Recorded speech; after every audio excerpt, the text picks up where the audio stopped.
Hey everyone, and welcome back for another episode of Get Stiff. Get Stiff is a podcast where we have conversations around grief, loss, and everything in between over cocktails. Each episode coincides with the themed cocktail, and we share the recipe with our listeners. So today we're doing something a little different.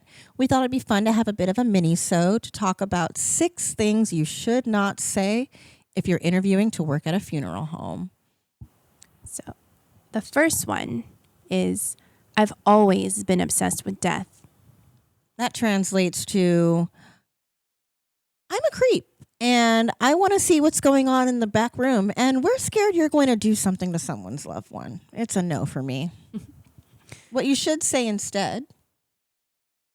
I just love helping people, and I've always wanted to be in a position where I'm able to service and be a best ability that I can. Better, right? And I've always been obsessed with death. Probably not the best move. The second thing, well, I've lost someone and I wanted to do it better than the people who helped me. What we hear is I'm going to use other people's families to heal myself, and once I'm done and tapped out, I'm going to leave them high and dry. Red flag. What you should say is I've experienced grief in my own family, and after going through my own healing process, I really learned that I enjoy servicing other people and being there for my own family, and I want to see if I could be there for others as well. the third thing is I've always been curious about decomposition and what happens to the body after someone dies. You don't want to work at the funeral home. You want to work at the coroner's office, and that's okay. What you should do instead is Go apply to the medical examiner's office or in a pathology lab where you'll have further insight as to what truly happens after a person passes away by being able to assist on autopsies. Take it from me, done it. Do it if that's what you want to learn. they're wonderful places to work. The people there are great, but you don't want to be at a funeral home, babe. You don't. Go apply at a medical examiner. Do yourself a favor. All right, the fourth thing is, well, I need a job that's safe from the recession. There's just so much going on in the economy. What I hear you say is, I don't care about these families and I don't care about what you have going on. Just pay me so I can go about my way. This is not a time clock job. This is a job where if you are not service minded, you will not last. And take it from me, the funeral industry is not recession proof. The next thing, well, I work really well under pressure. You don't know how to handle stress because you haven't seen real stress. And funeral directors burn out. They burn bright, they burn fast, and they burn out quickly. For folks who have been in this industry long enough, we know that taking time is important. Focusing on your families is important, but focusing on yourself, because if you don't take care of yourself, you will not be able to serve those families. We have another episode on burnout that will be coming out shortly, but burnout is very real and it hits very hard. I definitely don't think it's something that you want to kind of brag or boast about, because even if you may have worked well under pressure at a previous job in a completely different field, the amount of pressure that comes in a funeral and death care position is a whole other level than just a regular, customer service type of job. These are people's lives and people's families, and this pressure is not like anything else you've ever encountered. The next thing is, will I actually have to interact with the families? Again, what I'm hearing you say is I'm kind of a creep and I want to be in the background with the bodies. The answer is yes. You should always be prepared to service a family. You should always be prepared to step in. I'm a firm believer in what's called cross-training, whereas no one is just in the back, no one is just in the front. I believe that everyone should be prepared and able to step in. That way that family can be served at any given moment. This is a thing I think is a common misconception, is the titles that we often will have in the funeral industry.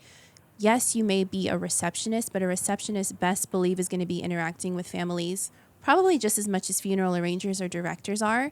And the same thing with someone who is in the prep room. If you are walking through a mortuary to get to your prep room and a family asks you for help, you are expected to help them, even if you are mainly in the back. So I don't think that this is the right place for you if you don't want to interact with families on any level. So there you have it. If after all of this you still want to work in a funeral home, we'd love to have you. We definitely need you. Oh, for sure.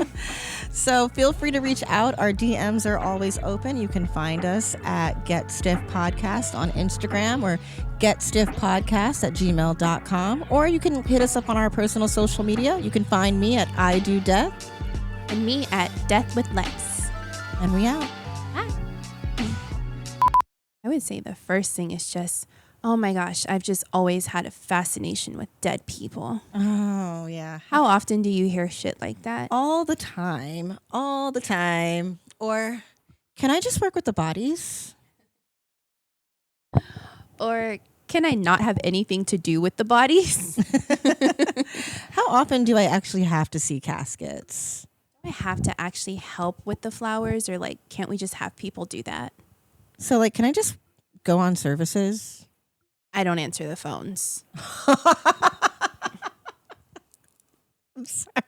You know that is something. I have had that is a thing that Oh. people think that because you don't necessarily, you're not the receptionist, that you won't ever have to answer the phone when the receptionist is busy. You know, a big one for me that I think people may think is a guaranteed into a funeral home when they say they've lost someone and now they want to work in the industry. That is a huge red flag. It's such a cliche though. Like, I feel like people say that, and I honestly feel like a lot of times people haven't even lost someone.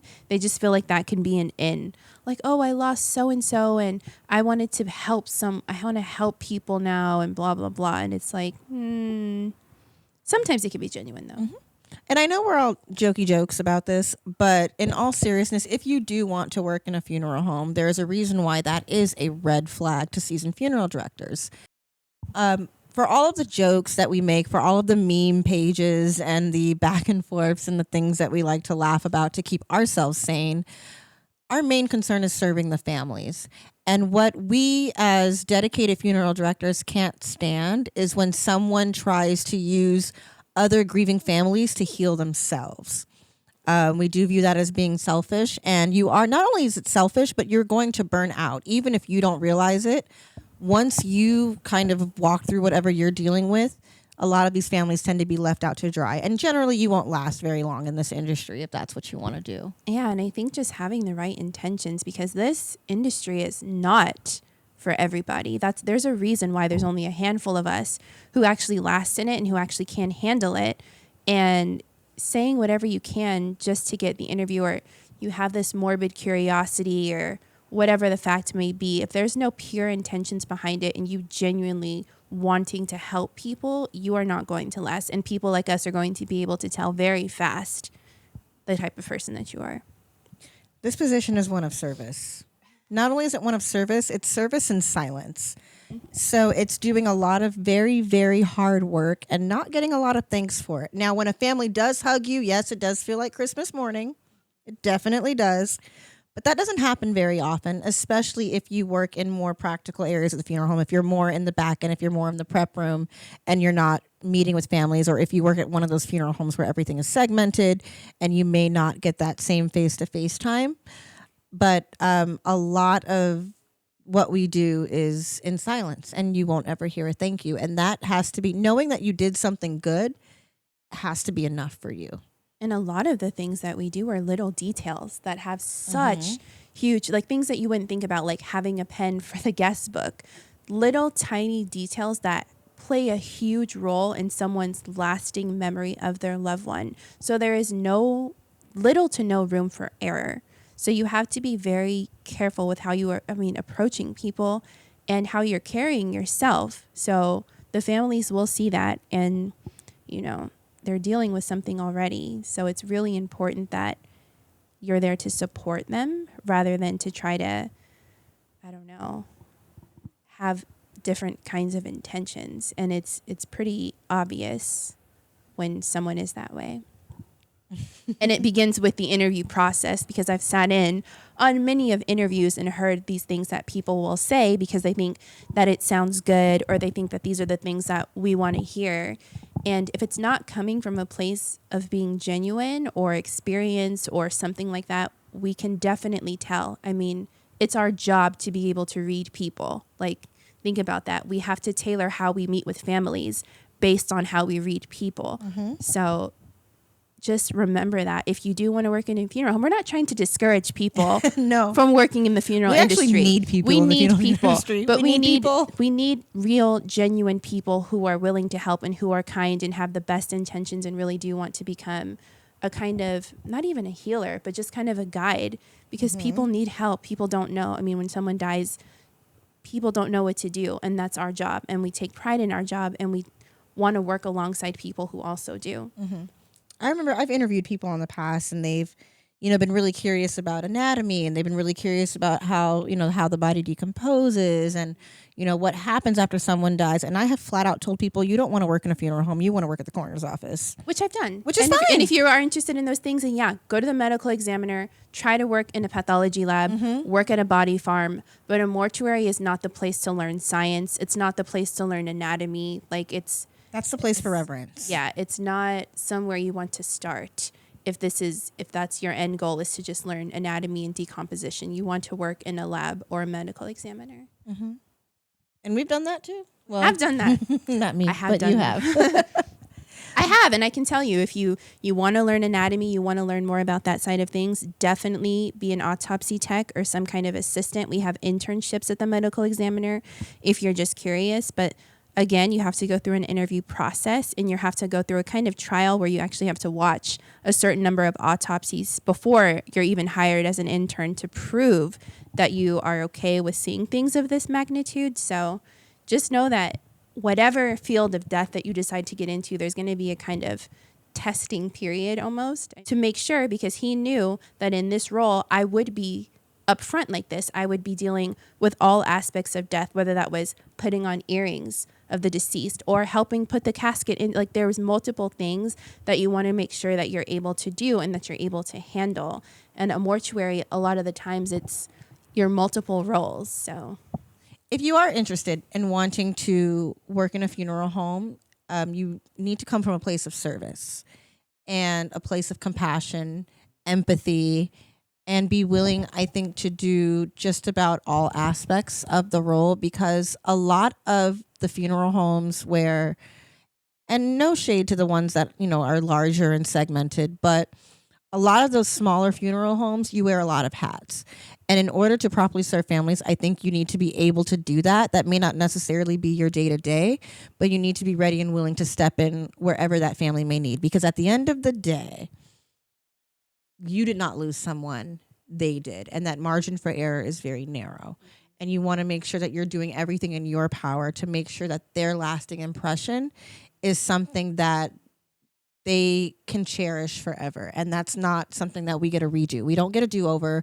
We don't get to, rewind time. We don't get to, sure, things go wrong. We're human. We apologize. But you walk away from that apology knowing that you've possibly scarred a family forever. And that's not something to take lightly. That's something that definitely will weigh on you over time. And if you don't genuinely love serving people, this is not the field for you, babe. Get Stiff is produced by Milan Reed. Do you have a topic you want to hear us get into? A drink recipe you'd like to recommend? Do you have a story to share? We want to hear from you. Get in touch at getstiffpodcast@gmail.com or reach out to us on Instagram at getstiffpodcast.